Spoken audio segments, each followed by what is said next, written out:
اگر رشتے داروں میں کوئی غریب ہو تو اس کی مدد کے لیے زکات دے سکتے ہیں, زکات بتا کے دینی چاہیے, غریب ہو تو دے سکتے ہیں, ڈبل ثواب ملے گا. بتا کے نہ دیں, اس کو ہدیے کے نام پہ دیں, دل میں زکات کی نیت کریں, زبان سے کہیں گفٹ ہے.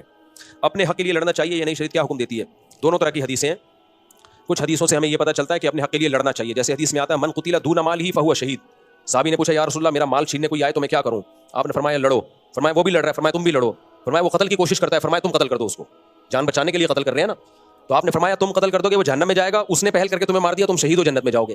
یہاں کیا ترغیب ہے بولو؟ حق کے لیے لڑنے کی.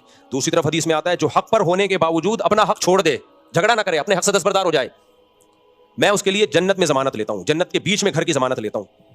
اب بھائی ایک حدیث میں آ رہا ہے اپنا حق ہر قیمت پہ لو, دوسری میں آ رہا ہے چھوڑ دو. تو دونوں کا مطلب الگ الگ ہے. جہاں حق نہ لینے میں فساد کا خطرہ ہو, اگر لوگ ڈاکوؤں کو چوروں کو پیسے دیتے رہیں سزائیں نہ دیں تو چوری اور ڈکیتی بڑھے گی.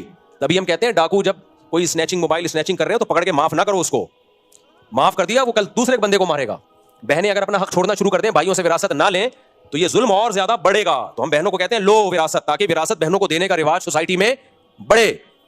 اور بعض دفعہ ایسا ہوتا ہے کہ اپنا حق لینے سے فساد کا خطرہ ہوتا ہے, سوسائٹی میں فساد کم نہیں ہوتا بلکہ بڑھتا ہے, تو وہاں چھوڑ دو حق. جیسے کوئی اجتماعی نظم میں خلل آ رہا ہے, اجتماعی نظم میں خلل آ رہا ہے آپ کی وجہ سے, اگرچہ آپ پہ ظلم ہوا ہے, حق چھوڑ دو بھائی, کیونکہ اگر اس ظلم کے مقابلے میں آپ کھڑے ہوئے تو وہ اور زیادہ بڑھے گا.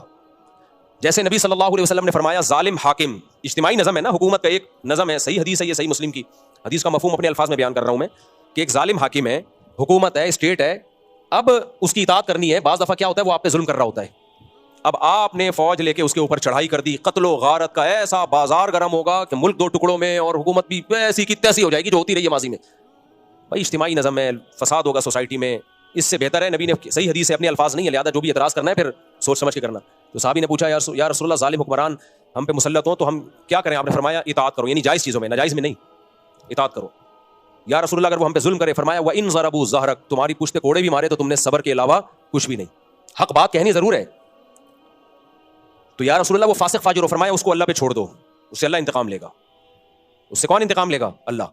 وجہ کیا ہے؟ اجتماعی نظم ہے بھائی, اس میں اگر آپ نے یہ کام شروع کر دیا تو سارا سسٹم ہی خراب ہو جائے گا. وہاں اپنے حق کو چھوڑ کے اللہ سے حق مانگو اپنا. آپ تبلیغ جماعت میں نکلے ہوئے ہو, آپ کا حق ہے کہ امیر صاحب 2 دن ہو گئے کدو کھلاتے ہوئے, آج گوشت کھلا دو, ہم اتنے غریب لوگوں کی جماعت نہیں ہے, آج گوشت کھلا دو. حق بنتا ہے کہ نہیں بنتا؟